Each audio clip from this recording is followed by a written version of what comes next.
Hey, homework. Oh boy, this is a packet. Okay,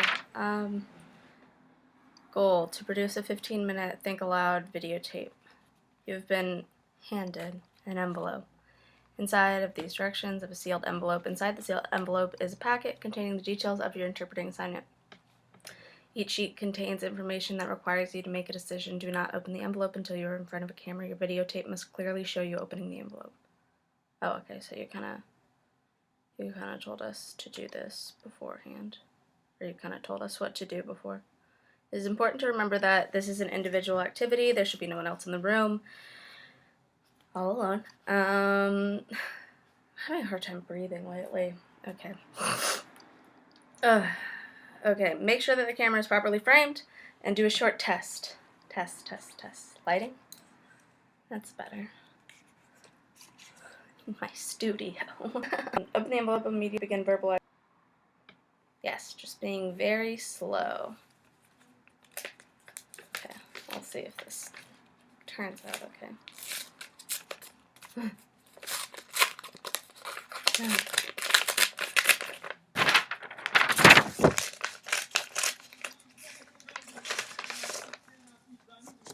You said, oh, I was supposed to talk that whole time. Okay, sorry. You said it was supposed to be 20 minutes, but on the paper it says 15 minutes, but whatever. Okay, remember your goal is to not find the right answer. Rather, the goal is to make evident your thought process as you approach this unfolding scenario. When you're done, do not discuss it, yada, yada, yada. Okay. This is golden. Okay, there we go. Cover sheet. Great. Love them. Interpreting at a mental healthy clinic. You are a freelance interpreter who has just accepted an ongoing assignment interpreting for a newly established outpatient mental health clinic. The type of situations include one-to-one counseling sessions, small group sessions of no more than a dozen participants, and occasional large group sessions with an invited speaker. All of these sessions will be conducted by a therapist who cannot sign. You have been told that typically you will have a colleague working with you for the small and large group sessions, but for the one-to-one sessions you usually work alone. You arrive early for the first session, a one-to-one session. The therapist happens to meet you in the hallway and you begin talking. The therapist tells you that the deaf patient has called and left a message and that he will be about 30 minutes late. The therapist asks how you became interested in sign language and deaf people, and so you tell your story. Then the therapist asks you about the residential experiences of deaf people and about an article that he read which claimed that there is a high level of sexual abuse of students in residential schools for deaf students. The therapist then asks you about the residential experiences of deaf people and about an article that he read which claimed that there is a high level of sexual abuse of students in residential schools for deaf students. What would you do? Why? This is interesting because I've never heard of that before. Then again, I suppose I don't know a whole lot about residential schools other than typically all of the students are taught kind of on a level playing field, so sometimes for more intelligent deaf students, a residential school isn't the best place for them because they all get taught in one level. No, I've never really heard about anything like that, and because this is kind of beforehand, this isn't really like, this is weird, this is tough. I personally have never heard of that. However, if I did hear of it and I know for a fact that there's a yes or no answer or a maybe answer, I think I would educate him and tell him what I know to be true. However, in this case, if I were doing this right now with the experience that I have about sexual abuse to deaf people in residential schools, I would say I've never heard of that. Yeah, I don't really know what else I would do other than say that's interesting. I've never heard of that article. Maybe I would ask him where the article was from, just so I can gauge if he's smart. I don't, because, like, if he read it on, like, you know, those phony newspaper things, I wouldn't. I don't know. I think I would say I'd never heard of that, and maybe ask him what article he read. Okay. Interpreting at a mental health clinic, segment 2. After you respond, the therapist tells you that the reason he asked is that the deaf patient in this session has a history of child sexual abuse, and that this is the first in a series of court-ordered therapy sessions. Oh no. The deaf person finally arrives, and it is someone you recognize from the interpreting you have done in the community. The therapist directs the deaf person to his office, and the session begins. At the end of the hour, you accompany the deaf person to the receptionist's desk to schedule the next appointment. In the middle of trying to find a workable time, the therapist approaches and in front of the deaf person asks if he can speak to you in private for a few minutes. Oh, that's awkward. Oh, that's weird. The whole thing about, like, you've already interpreted for this person just makes the whole thing kind of awkward and kind of sad, because I know me personally, if I'd experienced something like that and I needed an interpreter to talk about it, but I knew that interpreter from previous, I guess it's not as bad if it's like an acquaintance, but like someone that like has interpreted for you before, I guess isn't as bad, but still that's uncomfortable. But yeah, I guess I go through the session as a professional interpreter, and that's good. And so then I'm talking to the deaf person at the receptionist's office, trying to find a time for an appointment. And then the therapist approaches me and asks in front of the deaf person if they can talk to me in private. I'm trying to remember if there's some kind of law against talking to the hearing consumer one-on-one. I don't think there is, really, once as long as the interpreting session is over. I'm not entirely sure. Man, that's weird. I would probably reply to the therapist and say, 1 minute, let me finish, trying to find a workable time slot for this deaf consumer to meet him again. But I would probably co-sign it just out of feeling like I constantly need to support the deaf community. I would probably co-sign what he said, or I would probably sign what he said just out of respect for that hearing consumer. If that's wrong, that stinks, because I feel like that would be like the kind thing to do in terms of supporting the deaf community. But I would sign what he said, and then I would co-sign, sure, 1 minute, let me finish here. I would make sure that the deaf consumer had everything that they needed, and then I would meet with the therapist, because if I continued to work with this person and he has, I don't know, I would like to hear the input of the hearing consumer that I'm interpreting for. A few weeks later, the deaf person is scheduled to join an ongoing group therapy session, and you have been asked to interpret. You've been told that the group consists of the therapist plus approximately 12 men who are undergoing court-ordered treatments for sexual abuse of children. The group has been in session for a few months, and it is common for new people to join the group as others leave it. You have arranged for a colleague to interpret with you, since you suspect this will be more demanding than the one-on-one counseling sessions. It smells nasally. Mucus. Gross. About 30 minutes before the session is to begin, you receive a page from your colleague saying that she has been involved in a car accident. She has suffered only minor injuries, but she has been taken to the hospital for an X-ray as precautionary measure. Thus, she will be unable to interpret the group counseling session. She has placed a call to the referral agency, but they have not been able to locate a replacement.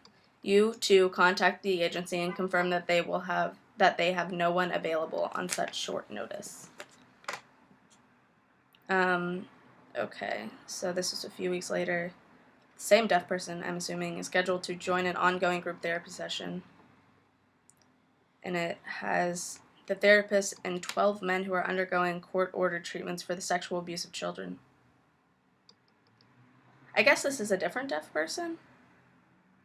Either way, that's not relevant. So I'm supposed to be interpreting for the therapist, 12 men, and I think a deaf person as well.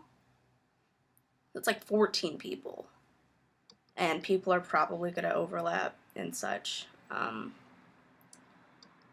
But no one is able to come in.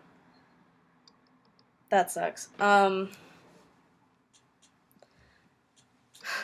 even reviewed the CPC. I'm trying to think if there's a law against... There is a law against interpreting for something that you're not able to do. There is a law. I remember that one. If you're not suitable for that interpreting job, you should adhere to the CPC and say that you can't take it. But if I already accepted the job and I'm there and my colleague, my team can't come and I can't get anyone else to interpret with me, I just may...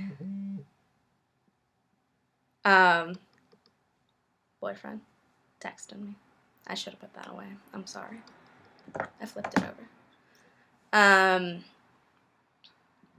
So I already accepted the job, and I suppose if you really can't meet the situation, or if you really can't, you know what I'm saying, get there and make the message fluid, I really shouldn't. I know I'm allowed to, like, step down from it, but that's tough because then again, it's like tough because, like, you feel like you should stick it out and be like, well, I'm the only person here who can equate this message between two different languages, two different cultures, and you feel obligated almost to be that person, but you also kind of have to have a responsibility in terms of knowing your limits and in terms of maybe going to the therapist and saying you need to reschedule it for a later date whenever there is the correct amount of interpreters for this kind of situation. And this is also a sensitive subject. So yeah, I think I would actually go to the therapist and tell him that it needed to be postponed because there was not a second interpreter. And I felt that with that many people with that kind of subject, and I feel like there would be a lot of overlap. If I hadn't experienced this before, I would say that we need to postpone it. Yeah. And wait until there's a team ready. Okay, how many of these are there? Oh, a few. I thought there were 7. 6. Okay, that's not that bad. Halfway done.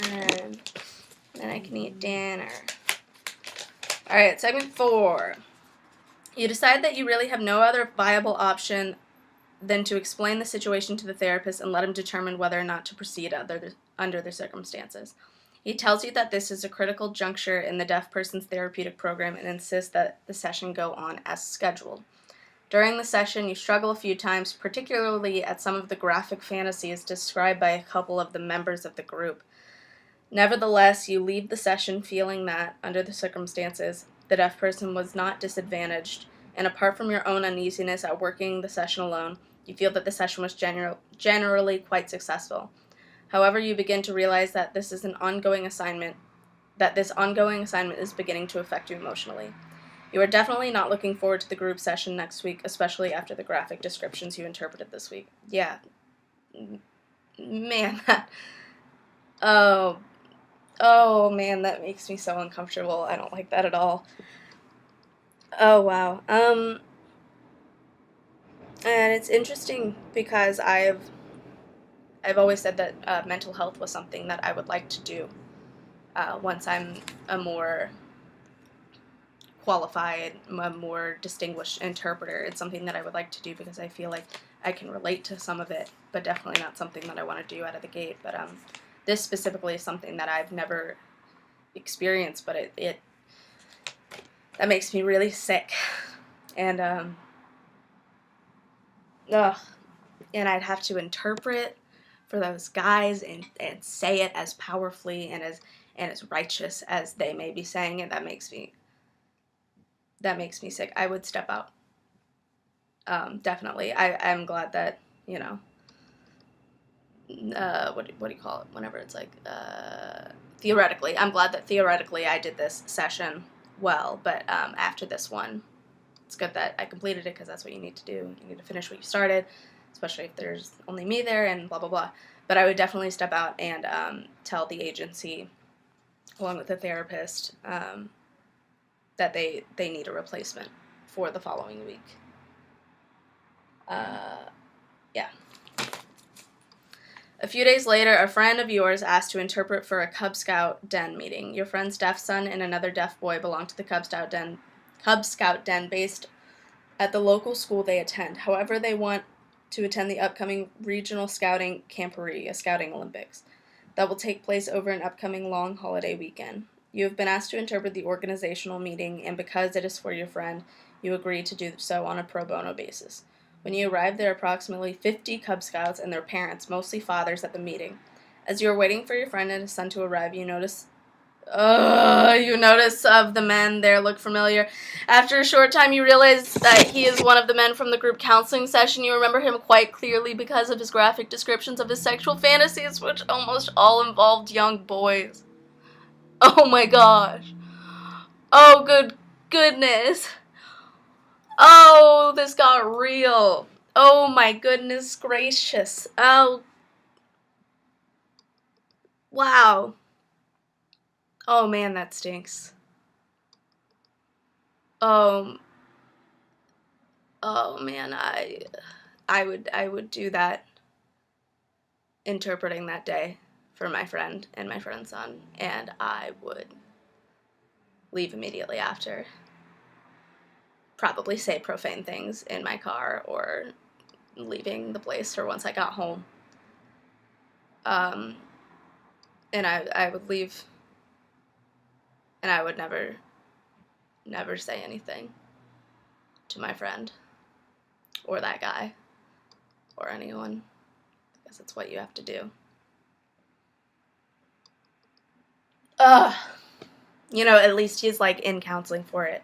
It could be a lot worse. It could be like I somehow got involved in interpreting for a situation where that man is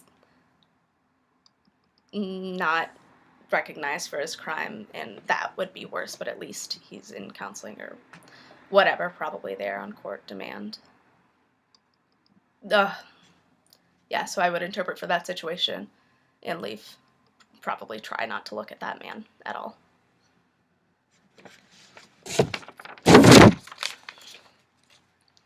Finally, your friend and his son arrive, and after a few minutes, the meeting starts. The leader, after reviewing the tentative schedule, then asks for volunteers for various tasks, including driving, overnight supervision, and competition judging. As fathers begin to volunteer for various tasks, the man you recognize from the counseling session volunteers to drive and to be one of the 2 overnight supervisors. The leader thanks him and then announces that no more volunteers are needed. I don't know what to say.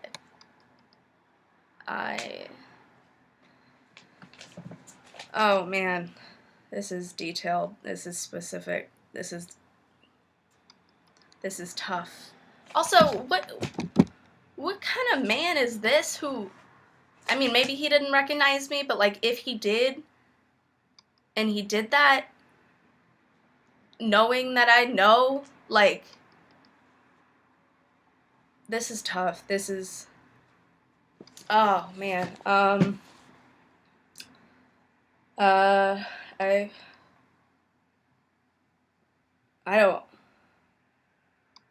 have no idea what to do in that situation. I, I really don't want to not say anything, but I'm scared that that's what you're supposed to do.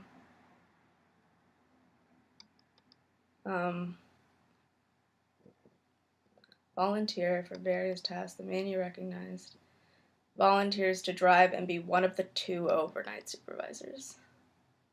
It's like 2 supervisors for like what was it, like 50 kids?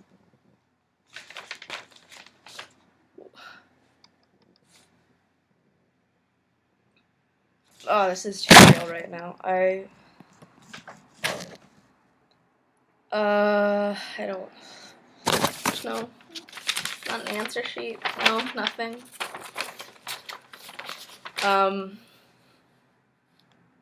I suppose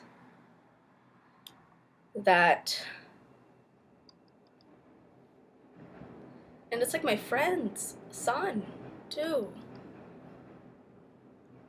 But then it's like, well, it's a good thing that, like, I mean, even if I had chosen not to step down from this before, like, now I feel like I would have to, because it's a personal involvement, almost, in a way. Maybe. I mean, I would step out regardless. But that's, like, a whole thing of, like, I don't know if he is charged for anything. I suppose it's at a mental health clinic, so he has to be there, probably court ordered. So I don't even know if that has anything to do with it. Because I feel like if he's there, like, court ordered, then, like, he has to, like, but then again, he might not be a sex offender. He could just be a man who wants to be a sex offender. I was gonna say, if he, like, was a charged sex offender, he has to, like, make that public, I'm pretty sure. But then again, I wouldn't probably know these things in this interpreting situation. These court ordered things that I feel like would change my answer, but I suppose it wouldn't. Man, oh,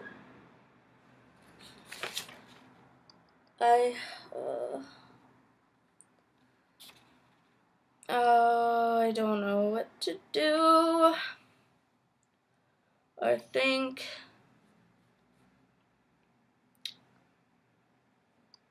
my friend is a male. I could, like, push him to volunteer, but then that guy's not gonna step out. Man, this is tough. Sorry, this is longer than 20 minutes. I didn't know it'd be like this. I don't know why this is getting me so bad. This is nuts. Oh, I don't know. I don't know what I tell the head guy, the leader, the Cub Scout leader, because, you know, the Cub Scouts, they have a great reputation as is.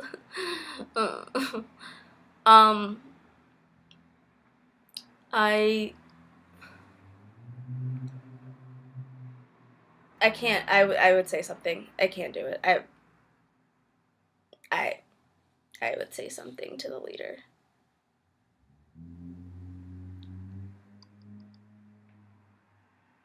Then that puts him in an awkward position, because then, like, what is he gonna say to that man? Like, can't volunteer. Why? Like, maybe. That's so hard. There's so many other things that I, like, am trying to think of, like, police involvement, but then I, like, can't, then, like, the CPC, like, says that I can't really do anything about, like, people like that, but then, like, I feel like to threaten someone else's safety, but, like, it's not a school setting, he's not a child. I guess for right now, what I'm gonna say is I'd tell the leader. I don't know how, I don't know what it would do, I don't know if it's adhering to the law, but in this theoretical situation, as an overwhelmed student going into practicum who is still learning, I would tell the leader. Well, that was exhausting. Appreciate it, though. Okay. Bye.